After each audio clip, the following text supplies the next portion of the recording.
There is a particular cruelty reserved for those the world has decided to laugh at. Not a blow which at least admits you are worth striking, but a joke arranged in advance, told before you enter the room so that every eye is amused before you speak.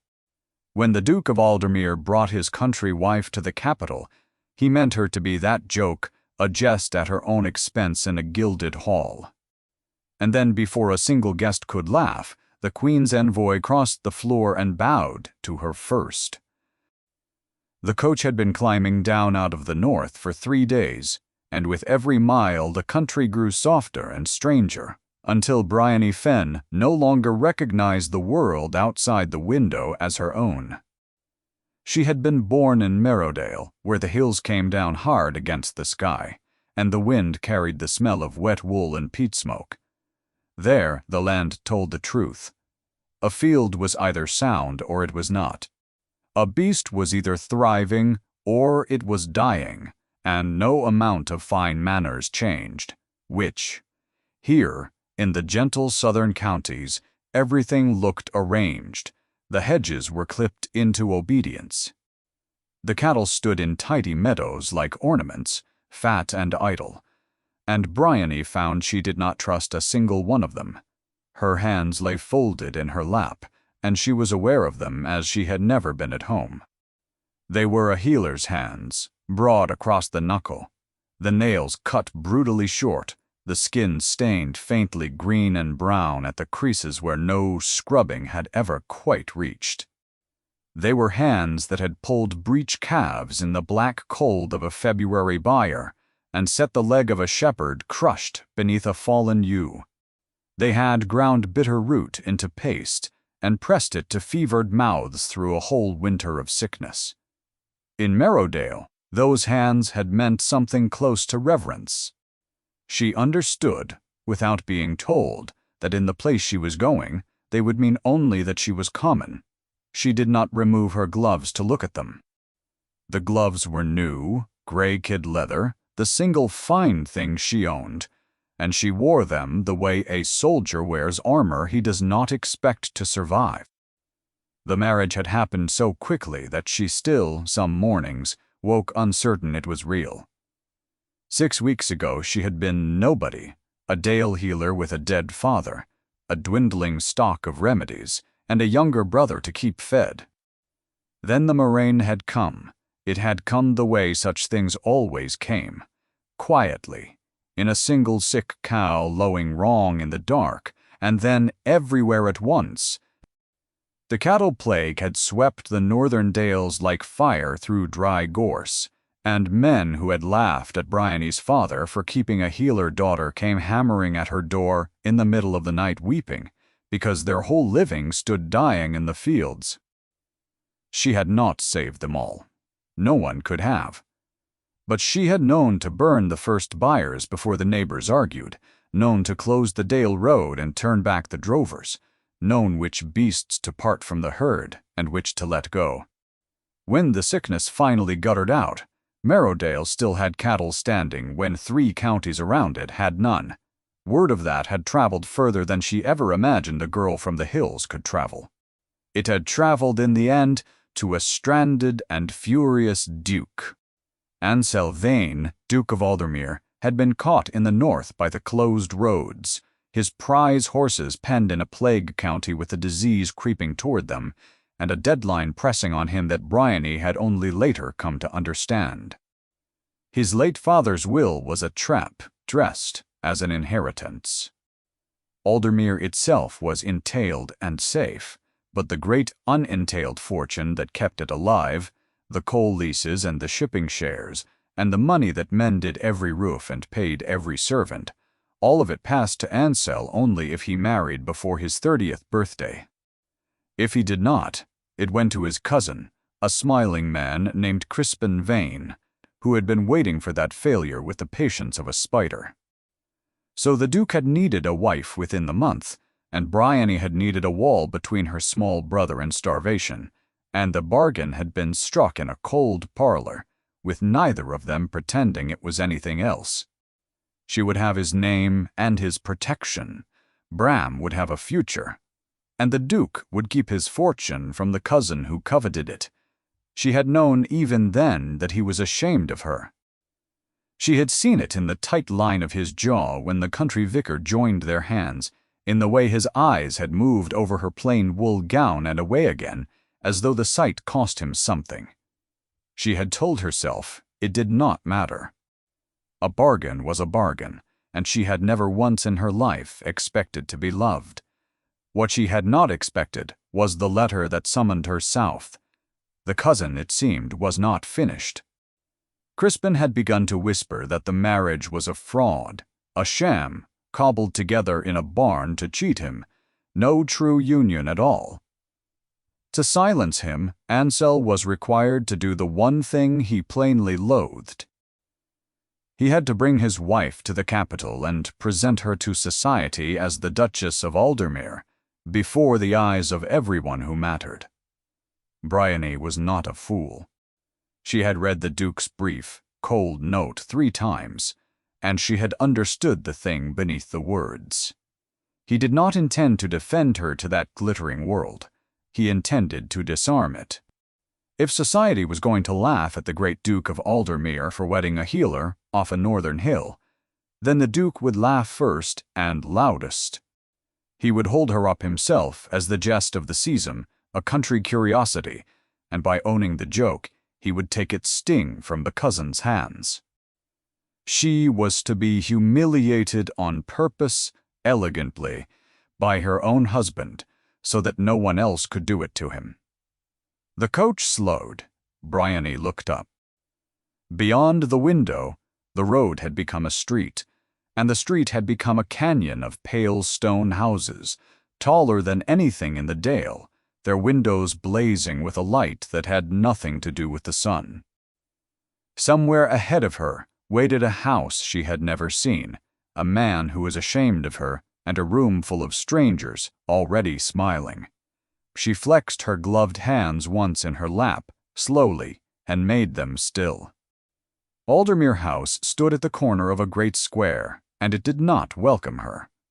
It reared up out of the dusk, 4 stories of cold gray stone, its door black and enormous, its windows watching her approach like a row of shut eyes. Every other house on the square glowed with warmth. This one seemed to hold its light inward, jealously, and give nothing back to the street. The coach halted. No one came. Bryony waited the space of a slow breath, then opened the door herself and climbed down onto the wet flagstones. Her single trunk was handed down after her, and the coach pulled away, and she was left standing alone at the foot of the steps, with the rain beginning again, fine and cold, exactly as it fell at home. She climbed the steps and lifted the great iron ring on the door and let it fall. The man who opened it was tall and narrow, and dressed in black, so perfect it seemed a rebuke. His face was smooth, his hair silvered at the temples, and he looked at her the way one looks at a delivery arrived at the wrong entrance. His eyes went to her plain traveling cloak, damp at the shoulders, and to the gray gloves, and to the single battered trunk at her feet, and something in his mouth tightened by a fraction of an inch. "The tradesman's entrance," he said, "is to the rear." "I am sure it is," Bryony answered. "But I am not a tradesman. I am the Duchess of Aldermere, and you are letting the rain into your master's hall." For a long moment the man did not move. She watched the calculation run behind his eyes, watched him weigh the impossibility of the plain woman before him against the small, terrible chance that she spoke the truth. She did not help him. She had learned long ago that the surest way to be believed was to expect it. "I am Halloway, your grace," he said at last, and the honorific came out of him stiff and unwilling, like a splinter drawn from under a nail. "The house was not informed of your hour of arrival. The house is informed now." She stepped past him into the hall without waiting to be asked, because to wait would have been to concede that waiting was her place. "You may have my trunk brought up, And you may tell me where I am to go, Holloway, because I have been 3 days in a coach, and I do not intend to conduct the rest of this conversation on a doorstep." The hall swallowed her voice. It was vast and dim and beautiful in the way of a cathedral, all cold marble and dark portraits, and the servants who had gathered at the edges of it to see the country duchess were already smiling behind their hands. She felt the smiles land on her back like small stones. She did not turn to catch them. She kept her chin level and her ruined, capable hands folded before her, and she looked at the grand staircase as though she had climbed 100 of them. Holloway recovered himself. "His Grace is not yet returned this evening," he said, and there was the faintest trace of satisfaction in it, as though the Duke's absence were a door quietly shut in her face. "You will wish to rest. Dinner is served at 8. His Grace expects that you will dine with him." "Then I shall be glad of it," Bryony said, though her stomach turned over cold at the thought. "Have someone show me up." A young maid was summoned, red-cheeked and biting her lip against a lath, and Bryony followed her toward the stairs. She had climbed 3 of them when Holloway spoke again behind her softly, meaning it to reach her and no one else. "We were told to expect something rustic," he murmured. "I confess I had not thought it would arrive in gloves." Bryony stopped. She turned on the stair and looked down at him, and for the first time she let him see the thing that had kept a whole Dale alive through a plague winter, the flat and level steadiness that did not shout and did not flinch. "You will find, Holloway," she said, "that I know precisely what I am, and I have made my peace with it. The question that should trouble this house tonight is whether any of you know what I am. You do not. Not yet." She let that sit a moment in the cold air. 8 o'clock, you said. I shall not keep His Grace waiting." Then she turned and went up, and behind her for the first time, the hall was entirely silent. The dining room was longer than the whole cottage Bryony had grown up in, and the table down its center could have seated 40. 2 places had been laid, one at each distant end, so that husband and wife might dine too far apart to speak without raising the voice. Bryony looked at the arrangement a moment. Then she picked up her own plate and her own glass, walked the length of the table, and set them down at the corner nearest his. Ansel Vane, Duke of Aldermere, watched her do it, and said nothing. She had seen him only once, in a cold northern parlor, and had forgotten how large he was. He was broad through the shoulder, dark-haired, with a hard, clever face, and eyes the gray of slate before rain. An old white scar crossed the back of his right hand, the kind a man got from a blade, and Bryony noted it the way she noted everything, filed away for later. He wore his fine clothes, the way she wore her gloves, as armor rather than ornament, and he studied her as though she were a document written in a hand he could not quite read. "You have decided," he said, "that the table is too long." "I have decided I did not travel 3 days to shout my dinner across a room. If you find it improper, you may have me moved back. But you will have to say so aloud, and then we will both know you would rather the width of a table between us than the sound of my voice." Something flickered at the corner of his mouth. It was not a smile. It was the ghost of the place a smile might once have lived. The soup came and went in silence. Bryony ate carefully, aware of the footmen at the walls, aware of Holloway hovering, aware that every mouthful would be discussed below stairs before the plates were cold. When the second course was laid, she reached the moment she had dreaded since the coach. To eat it, she would have to remove her gloves. She did it without ceremony, because ceremony would only draw the eye. Drawing off the gray kid leather finger by finger, and laying the gloves beside her plate, there, in the blaze of the candles, were her hands for all the room to see. broad-knuckled, short-nailed, stained at the creases with the green and brown. No soap had ever lifted. A servant by the door made a small sound and turned it into a cough. Bryony did not hide them. She had decided somewhere north of the Second River that she would not spend her life hiding them. She picked up her fork and waited for her husband's disgust, because his disgust, at least, she knew how to survive. Ansel had gone still, looking at her hands with an attention so complete the room seemed to hold its breath around it. Then he did a thing no one at that table, least of all Bryony, could have predicted. He reached across the corner of the table, took her right hand in both of his, turned it toward the light, and looked at it the way a jeweler looks at a stone. "Do not," she said very low, and tried to draw it back. He did not let go. His thumb passed once over the ridge of callus below her fingers, over the old pale line where a rope had burned her one lambing season, over the ineradicable stain of the healer's trade. "Every hand in this house is soft," he said. His voice dropped, meant for her and not the room. "Soft and white, and good for nothing but holding a fan. I have been served by these people for years, and not one of them has ever done a single thing that left a mark." He set her hand down, gently, upon the white cloth. "You are the only person at this table whose hands have ever told the truth." For a moment, Bryony could not breathe. 10 years of being the thing the world stepped over, and the first person in this gilded place to see her clearly, was the man who had married her out of a will and meant to make her a jest. Then the shutter came down behind his eyes as suddenly as it had lifted.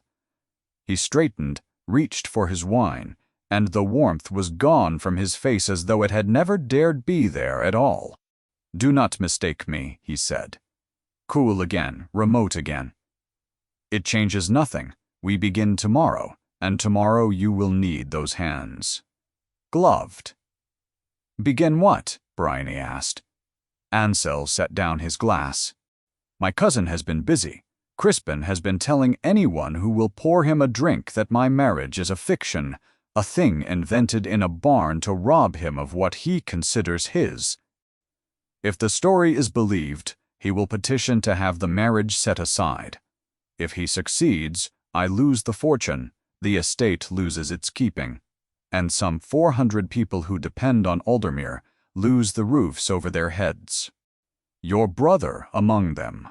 The last was said flatly, without cruelty, but Bryony felt it land all the same. He had named the leash and shown her that he held it. "So I am to be produced," she said. "Passed, shown to society like a prize heifer, to prove the marriage real. You are to be produced. In 4 days the Countess of Marbury opens the season with a ball. Half the kingdom would murder to attend. I have accepted for us both. You will be presented there as the Duchess of Aldermere, on my arm, before every mouth in the capital that matters. And you mean to let them laugh at me?" He did not flinch from it. That was the terrible thing about him. She was learning. He did not lie to spare himself the discomfort of the truth. "I mean to laugh first," he said. "You do not understand these people. They have already decided what you are. A hedgerow bride, a duke's mad bargain, a joke. If I walk in and pretend you are their equal, they will take it as a challenge, and they will spend the season proving you are not, and they will grind you to nothing by Christmas, out of sheer sport. But if I make the joke myself, if I present you as my great rustic curiosity, and invite them to be amused, I take the weapon out of every hand in the room.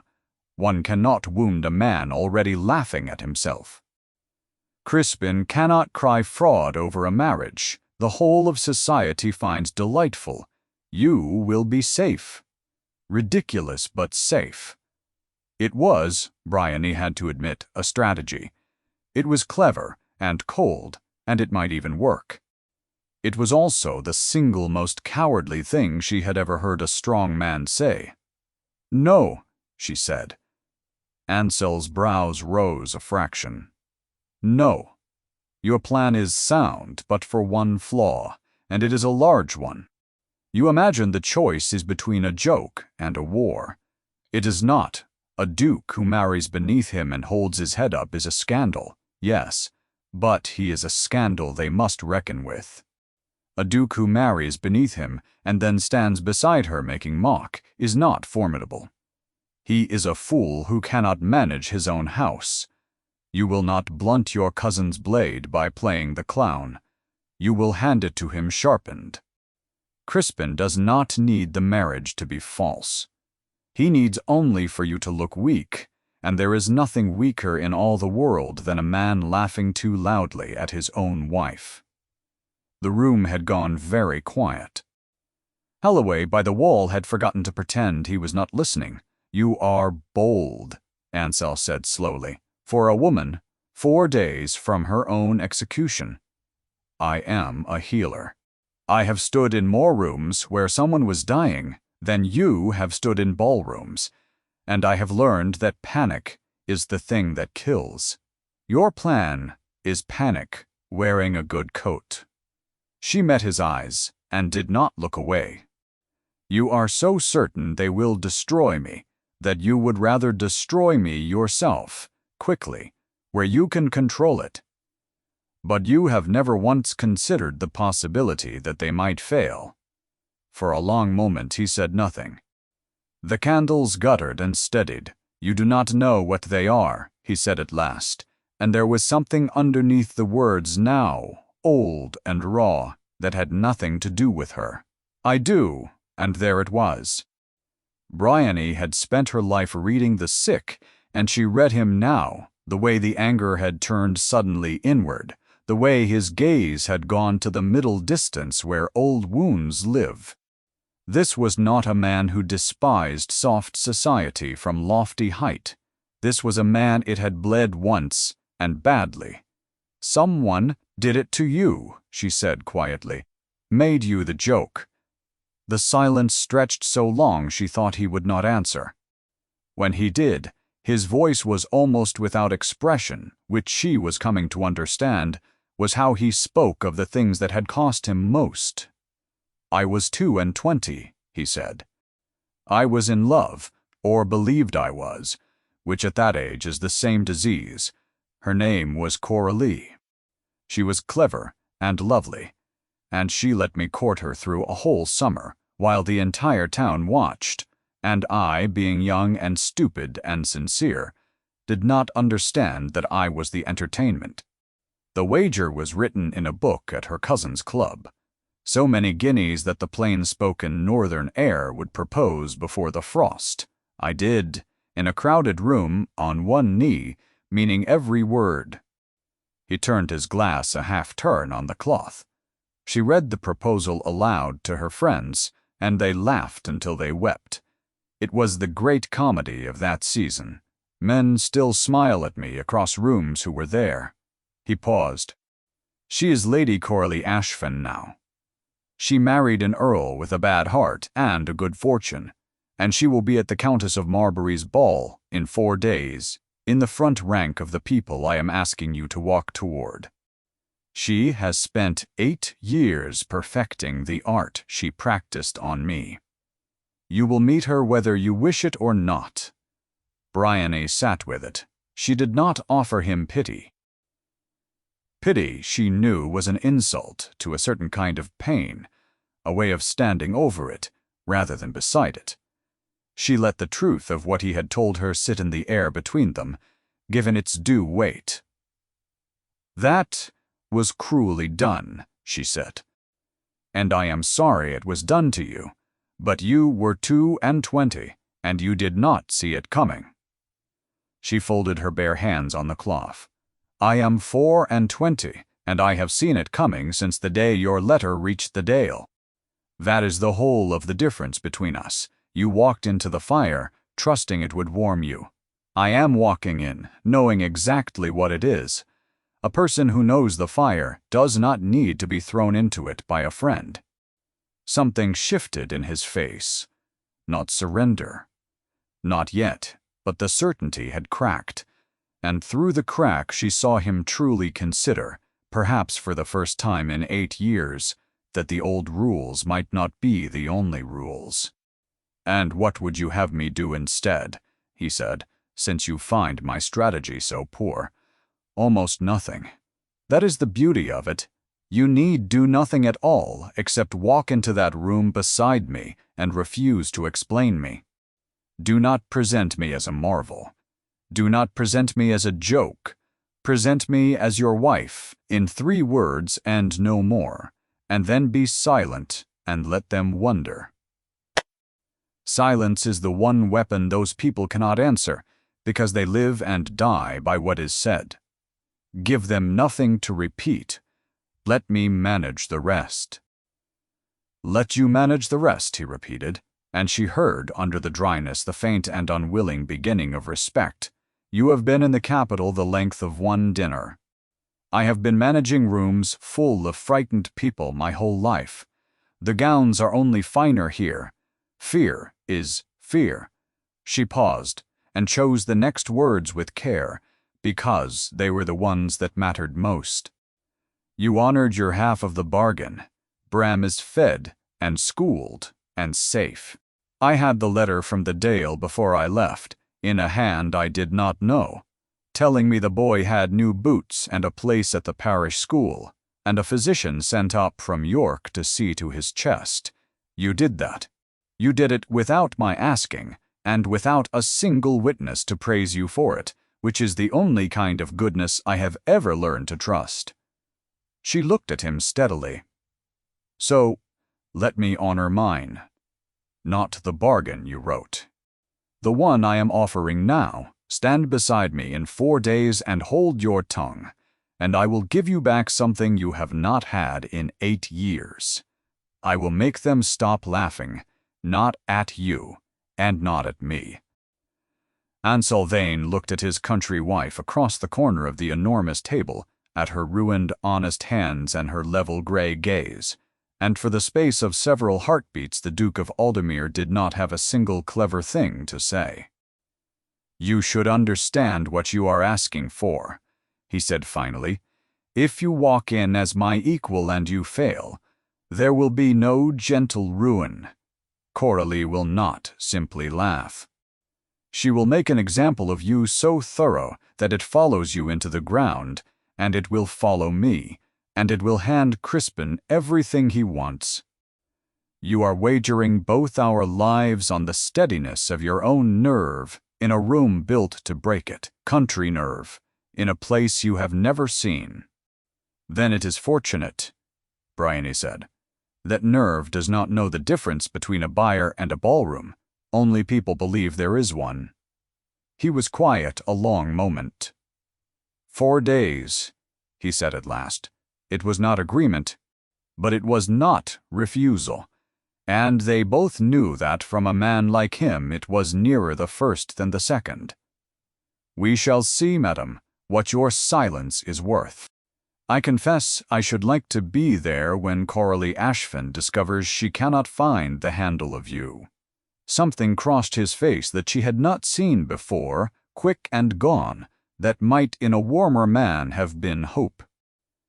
"Do not make me regret trusting a healer's nerve over 8 years of my own good sense." But Bryony did not rise to go. "Not yet. Then before I sleep," she said, "you will tell me the room. The room. Every room has a shape, Your Grace, and a person who commands it, and weak points along its walls where a frightened guest can be cornered away from help. A byre is the same. Before I walk into Marbury's ball, I want to know its shape as well as I know my own kitchen. Who matters? Who only believes they matter?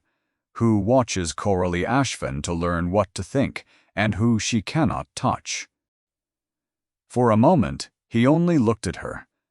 Then, slowly, as though the act surprised him even as he performed it, the Duke of Aldemir began to talk.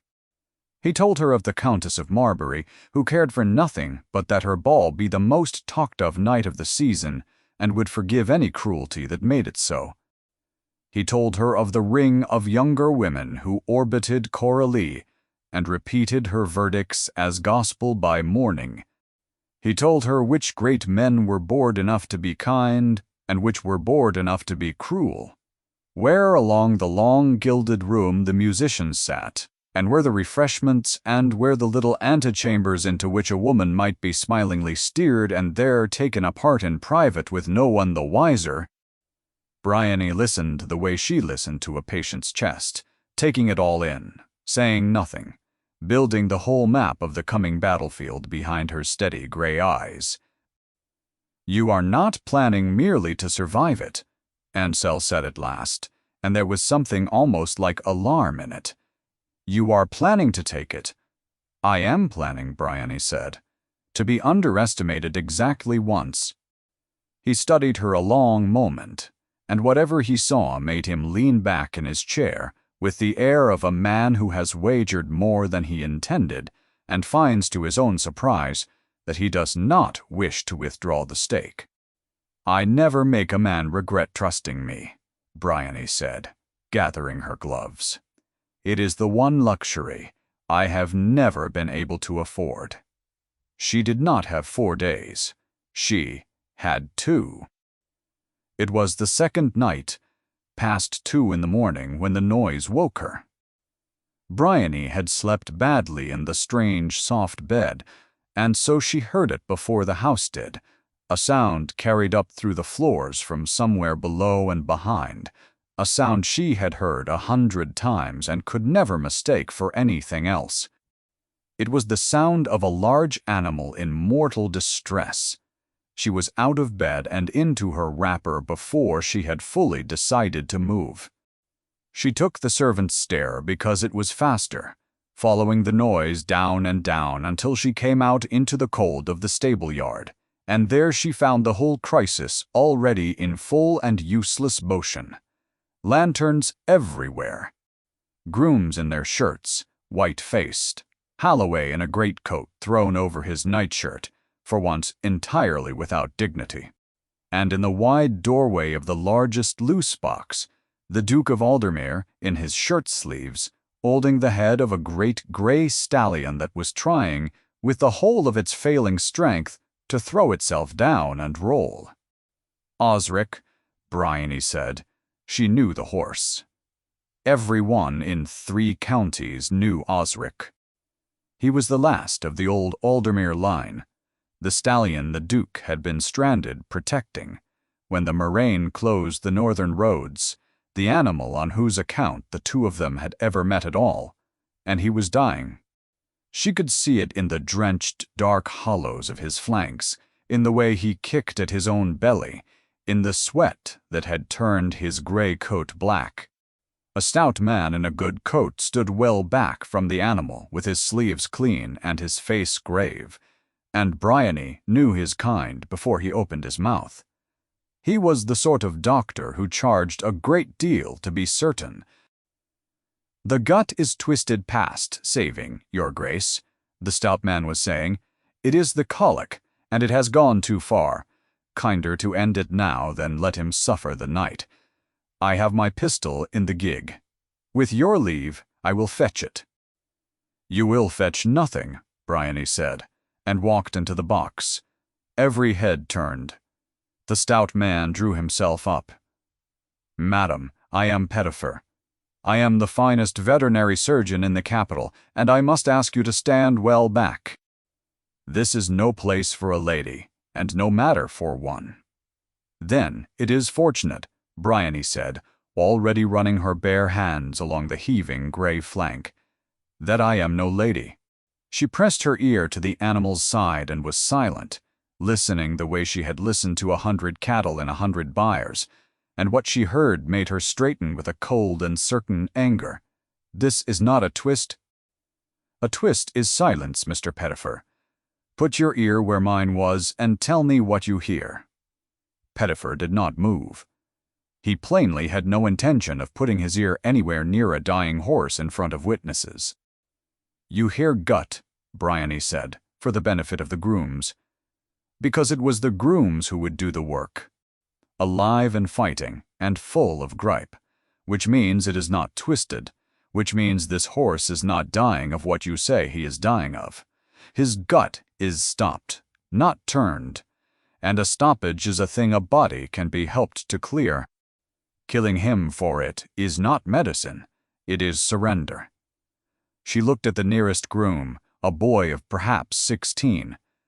What did he eat tonight, and how did he eat it? His mash, your grace, and he bolted it. He always bolts it when the hay comes late, and he has stood hungry, waiting. Show me the manger. The boy fetched a lantern to it. Bryony sank her bare hands into the dried leavings of the mash and sifted, and understood the whole of it at once. The feed was coarse and old and far too dry, given to a hungry animal who had gulped it down without the water to carry it, and it had knotted in him hard as a fist. It was no one's malice. It was the plain carelessness of a great house that kept a priceless horse, and could not be troubled to soak his feed, and it had very nearly killed him for nothing. He is stopped, and badly, she said low, only to the Duke. The dry feed has bound his gut. If we get it moving, if we keep him on his feet through the night, and do not let him lie down and twist himself in truth, he may live to morning. If we listen to your Mr. Shea, Pettifer, he will be dead within the hour, and a horse worth more than this whole house will have died of nothing but neglect. She met his eyes. I have done this before, your grace in the dale. More times than I can count. But I cannot do it alone, and I cannot do it in an hour. I need every hand in this yard, and I need you to tell them to obey me. For one heartbeat, and Selvane looked at his wife, kneeling in the filthy straw in her nightclothes with her bare arms slick to the elbow, and her face lit with a fierce and total certainty he had never seen on a living soul. You heard the Duchess, he said, and his voice cracked across the yard like a whip. Every man of you does exactly as she says. Pettifer, put your pistol away, or I will put it away for you. What followed was the longest night of Bryony's life in the capital, and the first in which she was entirely herself. She set the grooms to walking the great horse in slow, endless circles, never letting him fold his legs, hauling his head up each time the pain begged him down. She mixed a drench from what the still room could give her, and what she sent a boy running to a startled apothecary to fetch, and got it down his throat between his teeth by main force and long practice. She worked in the muck in her ruined nightclothes, with the Duke of Aldermere at the horse's other shoulder, taking her orders like a stable hand, hour upon hour, and neither of them thought it strange until much later. Twice in the deep of the night she was certain she had lost. Twice the great animal sagged, and his eyes rolled white, and the grooms fell silent in the awful way people fall silent around the dying. Both times Bryony put her whole weight against his neck and her mouth close to his ear, and spoke to him, low and steady in the flat northern voice she had used on frightened beasts since she was a child, and both times, whether from the voice or the drench or sheer stubbornness bred into the old line, Osric heaved himself back from the edge and walked on. Grey light was in the yard before the change came for good. Osric stopped kicking. He heaved a great shuddering sigh, and then with an indignity that made the exhausted grooms laugh aloud in relief, he did the plainest and most beautiful thing a griping horse can do, proving in the crudest possible way that the stoppage was passing, and the gut was clear, and the danger, this danger at least, was done. Bryony sat down abruptly on an upturned pail. Her hands were shaking, the way they always shook when it was over and not before. Someone put a blanket around her shoulders. She looked up and found it was the Duke, that Pettifer had long since taken his pistol and his fee and his wounded dignity out into the dark, and that every servant in the yard was looking at her, at the country duchess who had walked into their world 2 days ago in gloves, in a way no one in that house had looked at her yet. It was not amusement. It was the beginning of something that, in a house like this, was worth a great deal more. It was respect, where, Ansel said quietly, so only she could hear. Did you learn to do that? Bryony thought of the manger and the sleeping servants and the 400 souls of Aldermere, and the smiling cousin she had never met. The same place I learned everything, Your Grace, she said. Tuber, the place your friends find so amusing. She pulled the blanket tighter and looked up at him, and the exhaustion in her face did nothing to soften the thing beneath it. A horse worth a fortune, left to founder on dry feed while a house full of servants slept. That is not one careless groom, Your Grace. That is a household that has begun to wonder which master it will serve come spring, and has quietly decided it may not be you. Your cousin has not needed to lift a hand against you. He has only to make your own people believe you are already beaten, and half of them will do the rest for him out of nothing worse than fear. But not now. First, I am going to sleep, and so is Osric. She got to her feet, swaying, and steadied herself with one filthy hand flat against the great, warm, living flank of the horse she had pulled back from the dark.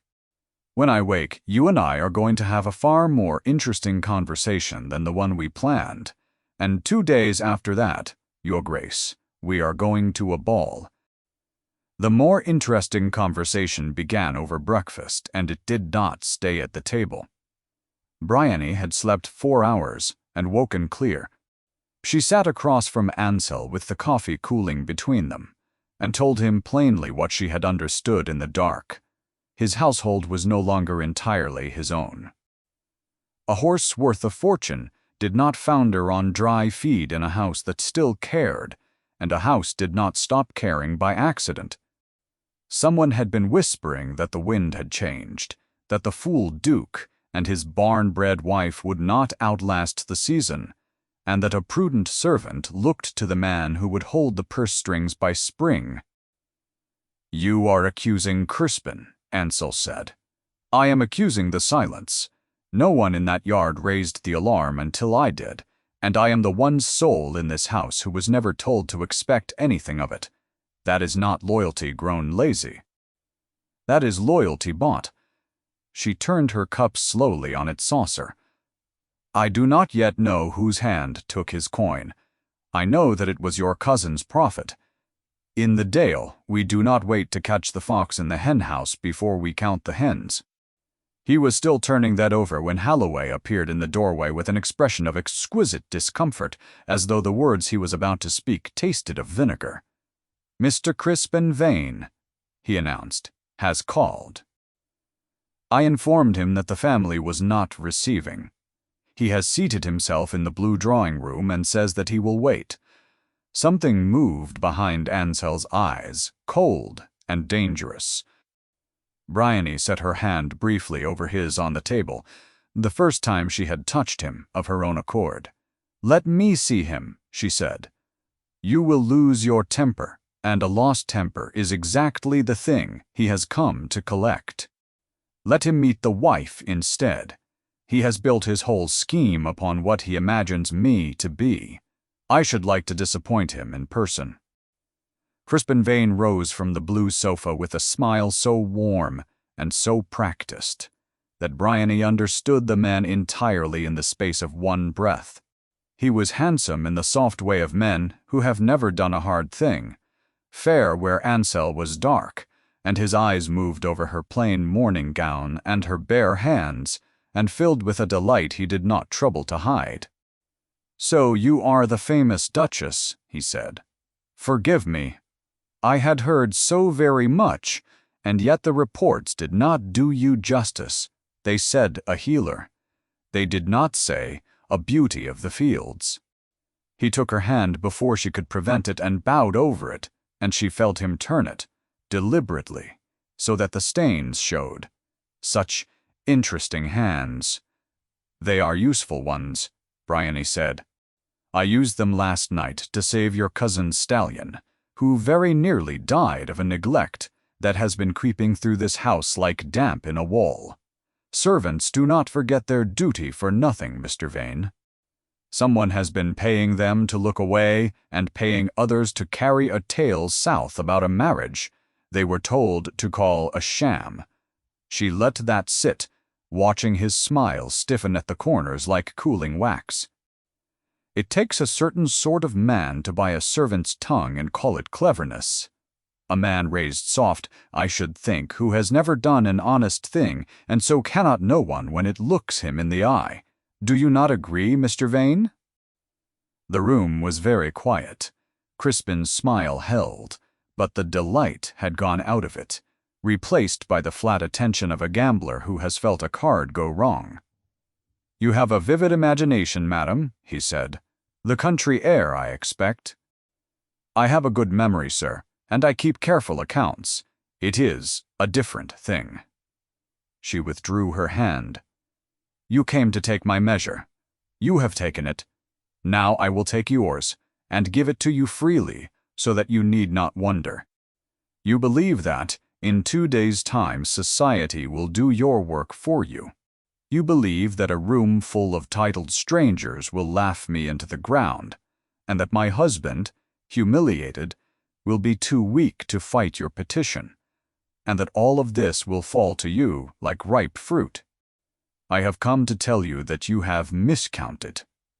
I do not laugh easily, Mr. Vane, and I do not fall down."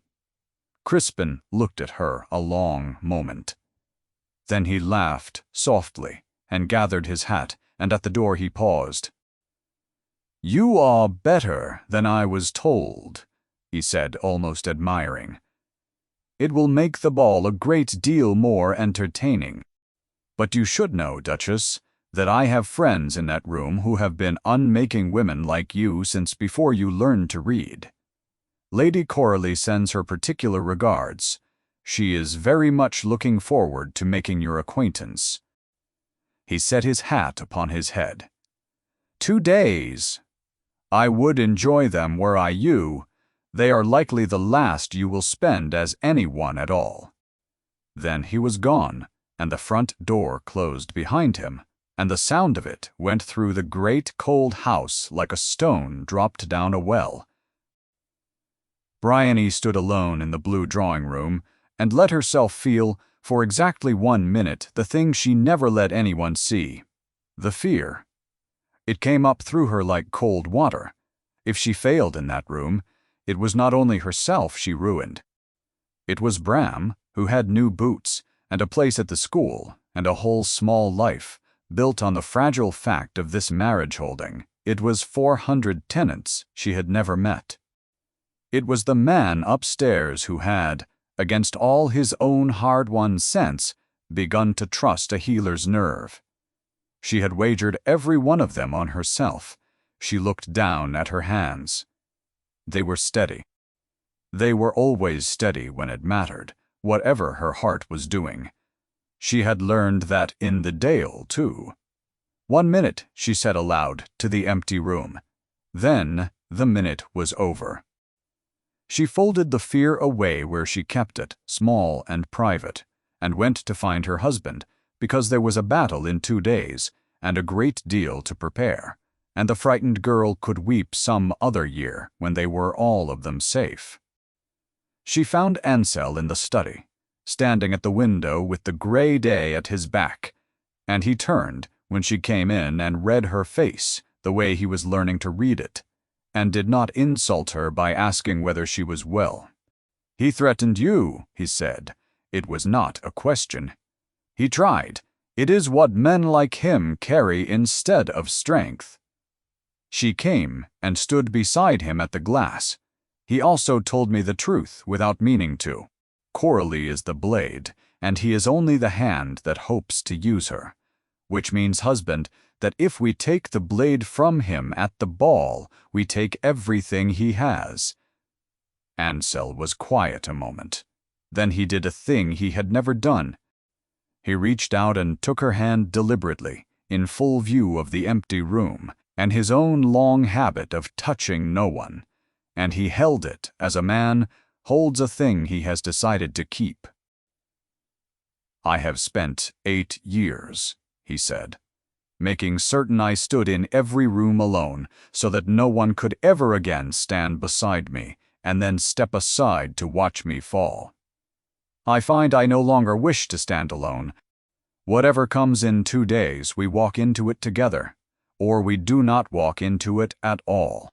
Bryony looked down at their joined hands, hers stained and his scarred, and understood that somewhere between a near-lost stallion and a smiling cousin, the bargain had quietly become a thing that had no name in any contract ever written.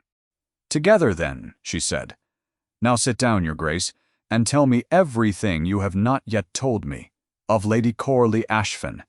If I am to take her blade, I must first learn exactly how she likes to hold it." The gown came on the evening before the ball. Bryony had expected something meant to disguise her, a fashionable armor of ribbons and lace to make her look as much like the others as money could manage. What Holloway's people carried up the stairs and laid across her bed was nothing of the kind. It was a gown of deep forest green, the green of the dale in high summer, of holly and moss, and the deep water under the fells. It was cut plainly, with none of the fuss that was the season's fashion, and it was, without question, the most beautiful thing Bryony had ever seen or touched. The young maid who had once bitten her lip against a laugh on the stairs now stood beside the gown, with her hands clasped and her eyes shining. Word of the stable had run through the house in a single day, the way such things do, and somewhere in the retelling the country duchess in gloves had become something else entirely below stairs. A woman who had rolled her sleeves back in the muck at 2 in the morning and bested the finest surgeon in the capital and dragged the master's beloved horse back from the dark with her own 2 hands. Even Holloway had unbent. He had brought her tea that morning himself, without being asked, and set it down and said stiffly that the house was glad she had come, and had walked out before she could answer, as though the admission had cost him a tooth. She was still standing over it when a knock came, and Ansel entered, and stopped when he saw her face. "You chose this," she said. It was not a question. No dressmaker in the capital would have made a duchess a gown the color of a northern hillside. Someone had told them exactly what to make. "You told me not to disguise you." He came and stood on the other side of the bed, the gown between them, like something laid out for a rite. It seemed to me that the surest way to be undone in that room would be to walk in dressed as a poor copy of the women who own it. So I thought you should walk in as the only thing in the room they cannot be, yourself. He paused. "I had them match it to the country I saw when I was stranded in your dale. I did not know, until it was done, that I had looked at it so closely." Something turned over in Bryony's chest, slow and painful and sweet. Then he said the thing he had come to say, and she understood that the gown had been the easy part. "I have come to give you a way out," Ansel said. She went still. "Listen before you refuse. Crispin was not lying about Corley. I have watched that woman work for 8 years, and there is no cruelty she will not commit in a beautiful voice with a smile on her mouth. If she means to break you tomorrow, she may succeed, and if she succeeds, I have watched what it does to a person, because I am what it does to a person." His voice had gone rough. "There is a carriage I can have ready by first light. Money enough that you and the boy need never depend on anyone again. You could be in the north before I have finished my breakfast, and I would tell the world you had gone to nurse a sick relation, and I would fight Crispin's petition on my own and let it fall as it falls. I would rather lose the fortune, Bryony. I would rather lose all of it than stand in that room and watch them do to you what was done to me." For a long moment she could not speak. This was the man who 6 weeks ago had married her out of a will, and could not meet her eyes. Now he stood offering to lose everything he owned, rather than risk her being hurt, and he did not seem to know that he had, somewhere in the last handful of days, stopped being able to help it. "You would truly do that," she said. "Hand your cousin the estate, the name, the 400 souls. All of it, to spare me an evening. Yes, why?" The question hung between them. She watched him reach for a clever answer, the way he always did, the armor coming up out of long habit, and she watched him, for the first time since she had met him, set the armor down. "Because I have spent 8 years believing that everyone who came near me wanted something and would take it and would laugh," he said quietly. "And then a healer off a northern hill walked into my house in gloves and stood up to my servants and told me my strategy was cowardice, and knelt in the muck all night to save a horse she did not have to save, and I find that at some point I stopped waiting for you to reach for the knife. I do not know when it happened.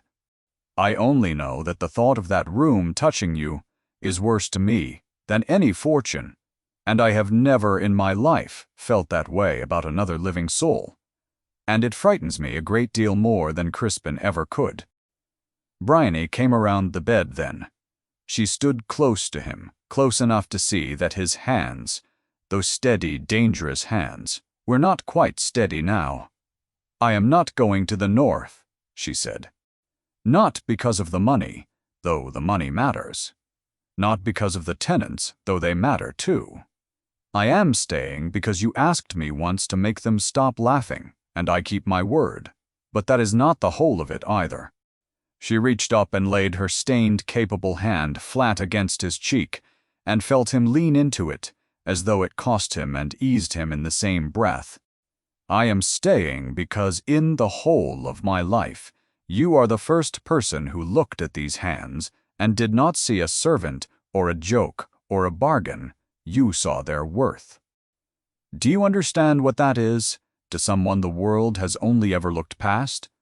You gave me that at a dinner table without even meaning to.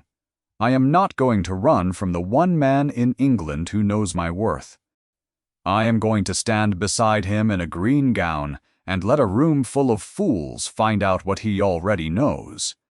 Ansel Vane looked down at his country wife, and the last of the cynicism went out of his face like a tide going out, leaving something younger and more frightened and far more true. "They broke me once for being sincere," he said. "I swore I would never be so again. Then let me be sincere for both of us tomorrow," Bryony said. "I have never learned how to be anything else. It is the only country manner I could not train out of myself, and I have stopped trying." Ansel reached into his coat and drew out something small, and took her hand and pressed it into her palm and closed her stained fingers over it.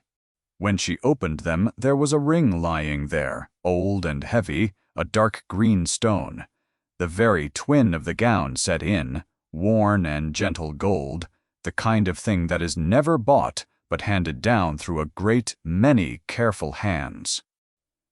"It was my mother's," he said. "She was the last person in this family to marry for love and not be punished for it. I could not give it to you 6 weeks ago. It would have been a lie, and you would have known, because you always know, and you do not forgive lies. I am giving it to you now, before the ball, and not after, so that whatever happens in that room tomorrow, you will understand it is not gratitude, and it is not strategy.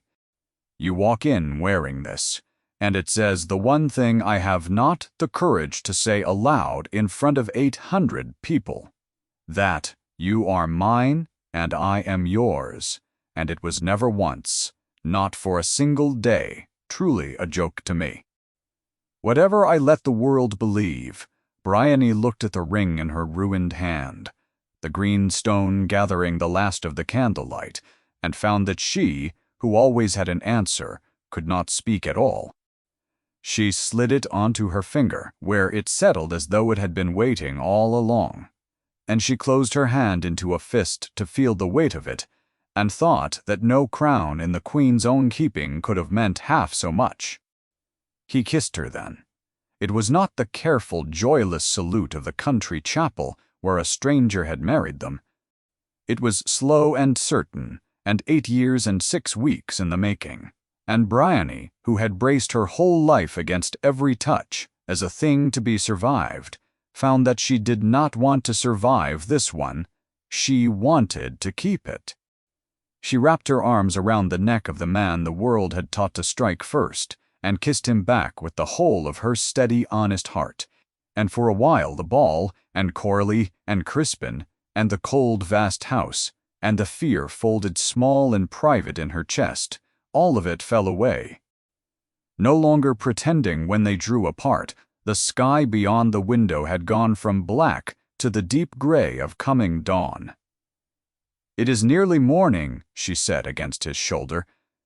"Yes." "Then it is nearly the ball, yes." His arms tightened around her. "Are you afraid?" Bryony considered the truth and gave it to him, because she had promised him sincerity, and she had never yet broken a promise she could keep.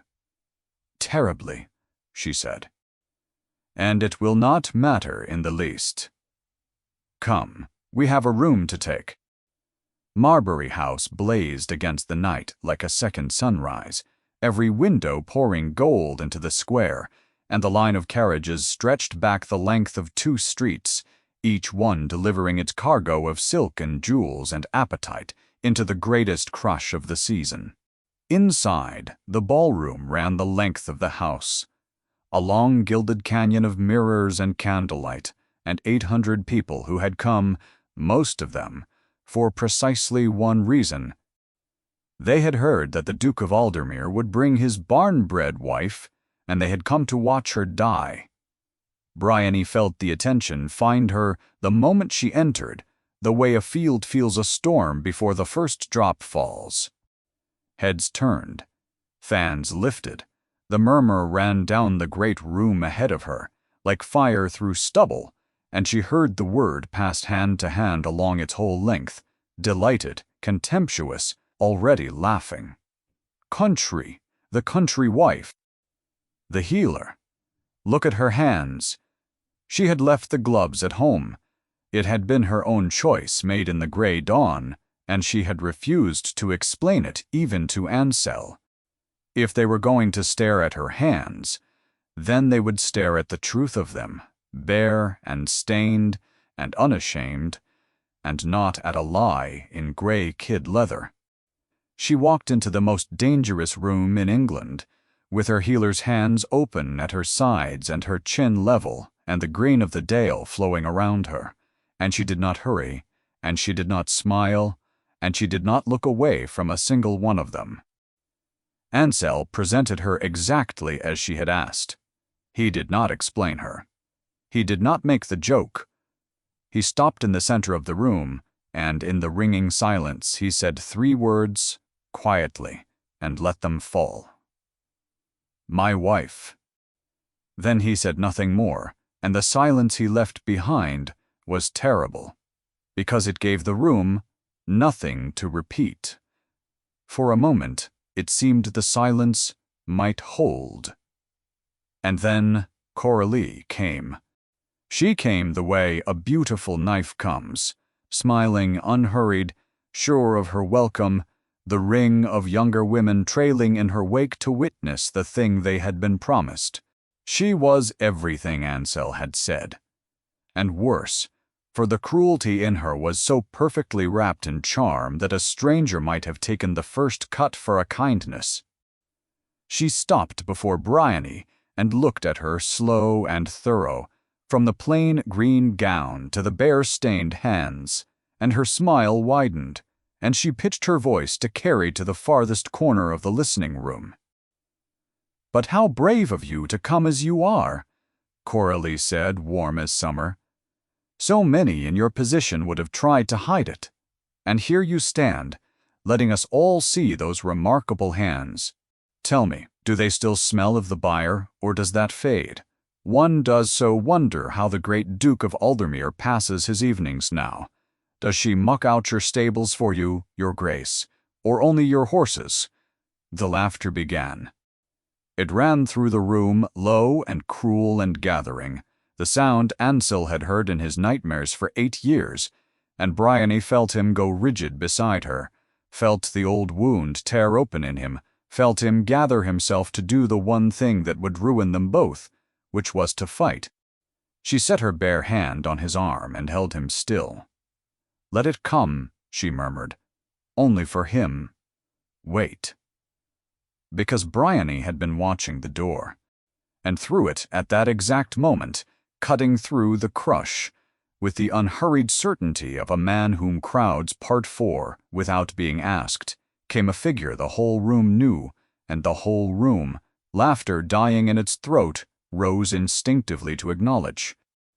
He was perhaps 60, silver-haired, plainly and richly dressed, and upon his breast he wore a badge that every soul in that ballroom had been trained from the cradle to recognize. He was Sir Aldous Reeve, and he came in the Queen's own name, and he did not come to dance.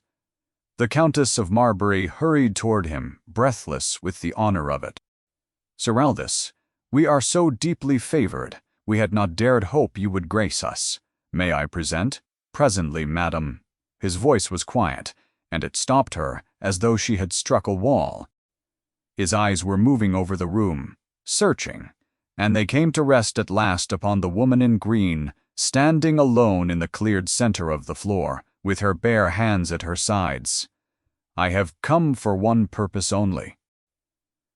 I am given to understand that the Duke of Aldermere has lately married. I have spent some weeks now trying to find a particular person, and it was only last week, on hearing the name, that I understood she had walked into a title and out of my reach." He began to cross the floor toward Bryony, and the crowd fell back before him, and Coralie's smile froze upon her face. "Tell me, are you the healer of Merrodale?" The ballroom had gone so silent that the candles could be heard. "I am," said Bryony.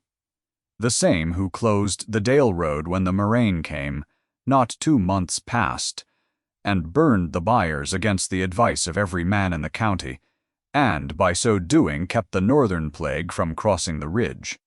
"I did what wanted doing," Bryony said. "There was no one else to do it." Sir Aldous Reeve stopped before her. And then, in front of the Countess of Marbury, and Lady Coralie Ashfan, and Crispin Vane, frozen white at the edge of the crowd, and 800 of the greatest and cruelest people in England, the Queen's own envoy took the bare, stained, ruined, honest hand of the country wife they had all come to destroy, his mother's green ring the only ornament upon it. And he bowed over it. Low and unhurried and absolute, the way a man bows to no one below the very highest. "Madam," he said, and his voice carried to every corner of that vast and silent room, "you have not been told, because the great matters of state are slow, and a woman on a northern hill is easy to overlook. So I will tell you, now before witnesses. As Her Majesty desired, the plague you turned back at the ridge would have crossed into the southern counties by spring. It would have reached the crown's own herds and the herds of half the kingdom, and there is not a man alive who can say how many would have starved before it burned itself out. It did not reach them. It did not reach them because one healer in Merrodale did the hard, unlovely, unthanked work that no lord would soil his hands to do. He straightened, but he did not release her hand. The Board of Agriculture has adopted your method entire. It bears your name in the record. And Her Majesty, being told at last who was responsible, has charged me to find that woman and to convey to her the gratitude of the crown." He looked once, slowly, around the frozen room. "I confess I did not expect to find her being laughed at." No one laughed now. It is a strange thing to watch 800 people change their minds in a single breath, but Bryony watched it happen. She watched the contempt drain out of every face in that room and something else rush in to fill it, the thing that these people prized above kindness, above honesty, above life itself. She watched them begin, helplessly, to be impressed. A woman the crown had honored could not be common. A marriage, the Queen's envoy acknowledged, could not be a sham. The whole cruel architecture that Crispin had built and Coralie had come to enjoy fell down silently and all at once, and not one of them could say a word against it, because to mock the healer of Merrodale now was to mock the Queen who thanked her. Coralie Ashfin recovered first, because women like Coralie always do. She arranged her face into delight, as though it had been there all along. "But how wonderful," she began. "We are all so. Lady Coralie," Bryony said. It was not loud. But the whole room had learned in the last minute to go quiet when the Duchess of Aldermere spoke, and so it did. "You asked me a moment ago whether my hands smell of the byre." Bryony lifted them, unhurried, and turned them in the candlelight for all to see, the callus and the stain, and the old white scar of the rope. They do, a little, on a cold day. They smell of work, and of sickness met head-on, and of a great many nights I did not think I would see the morning. They are the hands the crown has just thanked. I would not trade them for every soft white pair in this room, and I certainly would not trade them for yours. She let her hands fall. "You have been very good to me tonight. You showed 800 people exactly what you are, and you did it before witnesses, and you did it to a woman the Queen had just chosen to honor. I could not have arranged it better myself. Do enjoy the rest of your evening, Lady Coralie. I suspect it is the last one anyone will spend arranging themselves around you." Somewhere in the crowd, someone laughed. But it was not at Bryony. It was at Coralie, who stood scarlet and speechless in the center of the ruin of her own reign, and it was the cruelest sound in that cruel woman's world, and Bryony did not join it because she had never in her life needed to. She turned instead to where Crispin Vane stood white and rooted at the edge of the crowd, and she watched Ansel walk toward him. The Duke of Aldermere did not raise his voice. He did not need to. "You will call at Aldermere House tomorrow at 10, Ansel said, "before you leave the capital, which you will do by nightfall, and permanently. My wife has spent these past days doing what you never troubled to do. She has counted. She has the names of the servants you bought, the sums you paid them, and the men you hired to spread your lie about my marriage through the capital. Slander against a duchess the crown has this very night chosen to honor is the kind of thing that ends a man for good." He leaned in, and his voice dropped so low that only the two of them, and Bryony, could hear it. "Your petition is dead. The Queen's envoy has recognized my marriage before the whole of society. There is no court in England that will hear you now, and a dozen that would gladly hear me. Go north, or go abroad, or go to the devil, but go quietly, and pray my wife never decides to open her accounts aloud, because on the day she does, cousin, there is not a hole deep enough in this kingdom to hide you. Do we understand one another?" Crispin Vane understood. It was in his face, the total collapse of a man who has staked everything on a single throw and watched it come up ruin. He did not answer. He turned and he walked the length of that gilded room alone, and every person in it watched him go, and the doors closed behind him, and that was the end of him. Bryony stood in the center of the greatest ballroom in England, in a gown the color of home, with the Queen's gratitude ringing in the silence and her husband coming back to her side through a crowd that now absurdly parted for her too. Sir Aldous Reeve was still near, watching her with the quiet approval of an old man who has seen a great deal and is pleased, this once, by what he sees. "You are not what they expected, Duchess," he observed. "No, Sir Aldous," Bryony said. "I am beginning to think that is the most useful thing about me." They did not speak much on the way home. The carriage rocked through the emptying streets, and Bryony watched the great houses slide past, dark and shuttered, and felt the long night unspool behind her like a fever finally broken. It was only when they stood again, in the cold marble hall of Aldermere House, the servants sent to their beds the single candle Halloway had left burning small in all that vast dark, that she said the thing she had been carrying since the ballroom. "It is done," she said. "That was the whole of what you needed. The marriage is recognized by the Crown itself now. No court will touch it, and Crispin is finished, and your fortune is safe, and the tenants are safe, and Bram is safe." She made herself say the rest, though it cost her more than the ballroom had. "The bargain is complete, Your Grace. You married me to keep the will, and the will is kept. I want you to know that I understand that. Whatever else happened tonight, whatever was said upstairs before the ball, you are not bound to it. You have what you needed. I would not hold a man to words spoken in the dark before a battle." Ansel was quiet for a moment in the candlelight. "Are you offering to leave?" he said. "Again I am offering you the truth.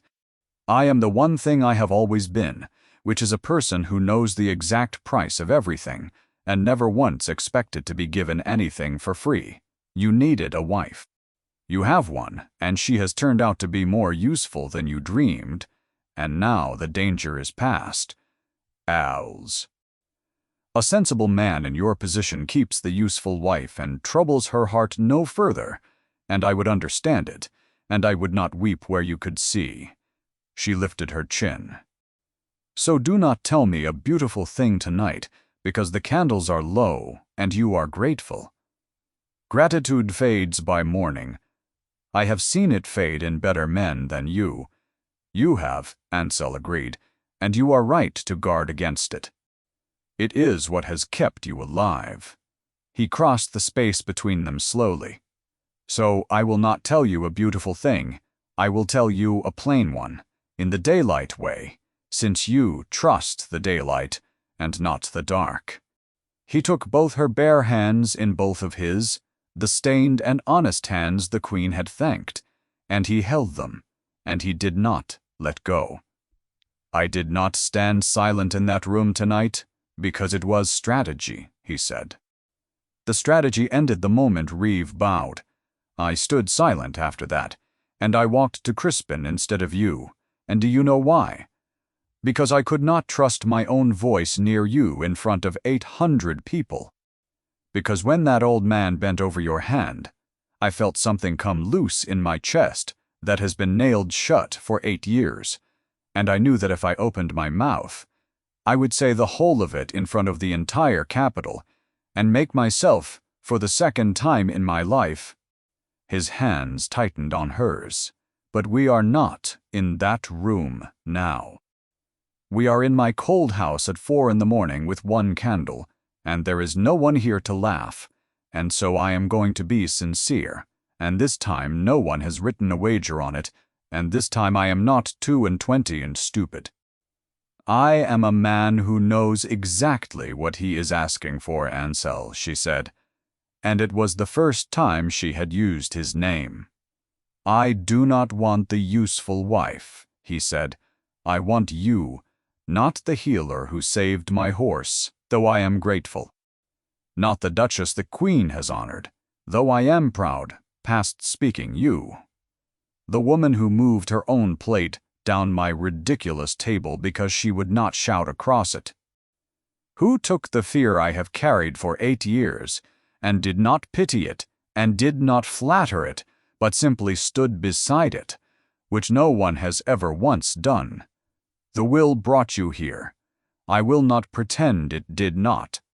But the will is satisfied now, and I am not asking you to stay for the will.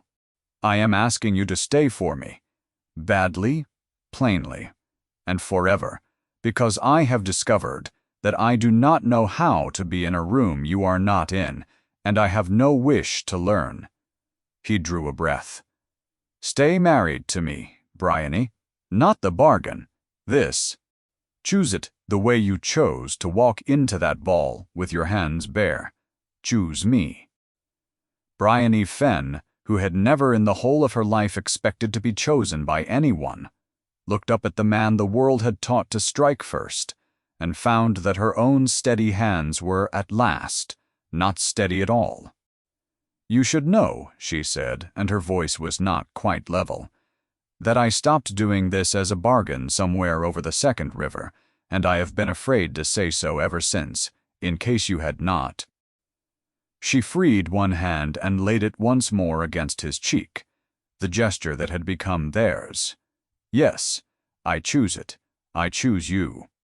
I have never in my life wanted anything the way I want to stay in this cold, ridiculous house with you, and I am done being afraid of it. We are neither of us a joke, Ansel. Not to each other. Not ever again." He kissed her in the light of the one small candle, in the vast dark hall of the house that was, from that night, truly and only theirs, and neither of them was afraid any more. Spring came late to Aldermere, and all at once the way it always did in the north, and with it came Bram. He arrived on the box of the carriage beside a laughing coachman, a thin brown boy of 11 with his sister's steady eyes, and a chest that no longer rattled thanks to a physician sent up from York, and a whole winter of good food. He took one look at the vast grey house, and the sweeping park, and the great grey stallion grazing sound and glossy in the paddock, and then he ran the last 100 yards into his sister's bare waiting arms, and Bryony held him and did not care in the least that a duchess was not supposed to weep on her own front steps. Ansel stood watching from the doorway, with an expression that had, over the passing months, entirely forgotten how to be cold. The capital, when the family at last returned to it, behaved exactly as the capital always behaves. It had a short memory for its own cruelties and a long one for its own advantage, and it had decided, in the manner of a tide reversing, that the Duchess of Aldermere had been fascinating all along. Invitations arrived by the hundredweight. Great ladies who had laughed behind their fans now begged the honor of her company, and hostesses who had come to watch her die now competed to seat her at their tables. And Bryony accepted a very few and refused a great many. Lady Coralie Ashfin was not among them. She had gone to the country after that season, it was said, to attend to her husband's health, and she had not returned, and the ring of younger women who had once repeated her every verdict now repeated instead the story of the country duchess and her bare, stained hands, as though they had been on Bryony's side from the very first. Of Crispin Vane nothing more was ever heard. He had gone abroad by the promised nightfall, and the little book in which Bryony had written the names and the sums stayed locked in the drawer of her writing desk, a quiet insurance she never once had cause to use. The Moraine method that bore her name saved a great many herds in the years that followed, in counties she never saw, for people who never knew whose hands had done the unlovely work that spared them. Sir Aldous Reeve became improbably a friend, and came north twice a year to sit by the fire and argue agriculture with the only duchess in England who could best him at it. On a warm evening near midsummer, Bryony sat at the great desk in the study at Aldermere, going over the tenant accounts by the last of the light, and Ansel came in from the field smelling of horse and cut hay, and leaned over the back of her chair to see what she was frowning at. "You are working," he said, "and it is nearly dark, and it is midsummer, and there is a supper going cold downstairs." There is a discrepancy in the lower farm's returns that someone must attend to. There is a duke who married an accountant and did not know it until far too late. He caught her ink-stained hand and drew it up and pressed his lips to the calloused palm, to the old white scar, to the stains no soap would ever lift, the hands he had read like a jeweler on the first night and never once misread since. Leave it, the numbers will still be there tomorrow, and I find I am not willing to share this evening with the lower farm. Bryony let herself be drawn up out of the chair and into his arms, and she looked out through the tall windows at the moors going gold and violet in the long northern dusk, the same wild, honest country she had been born to and had worn into the greatest ballroom in England, and she thought of a carriage in the rain and a house that had not wanted her, and a joke that had been arranged to end her before she ever spoke a word. It had been a cruel joke, meant to make a spectacle of her, meant to leave her ruined and laughed at and small. And the world, in the end, had bent its whole proud head and thanked her for the truth of her ruined hands. She had been underestimated exactly once. She had made quite certain it never happened again. "Come to supper then, your grace," she said, and turned in his arms and smiled up at the man who had learned at last to be sincere. "The numbers can wait. We have the rest of our lives, and I intend to spend every hour of them precisely as I please." And they did. If Bryony and Ansell's long climb out of cruelty and into a love neither expected has left you smiling, this channel was made for you. There is nothing so satisfying as watching the quiet, capable soul the world dared to laugh at rise up and take the room, especially with a fierce, wounded duke won over one honest act at a time. If this heartfelt historical romance moved you, please tap that like button and share it with anyone who loves a brilliant heroine and a hero worth the wait. Subscribe and ring the bell so you never miss the next tale, and tell me your favorite moment in the comments below.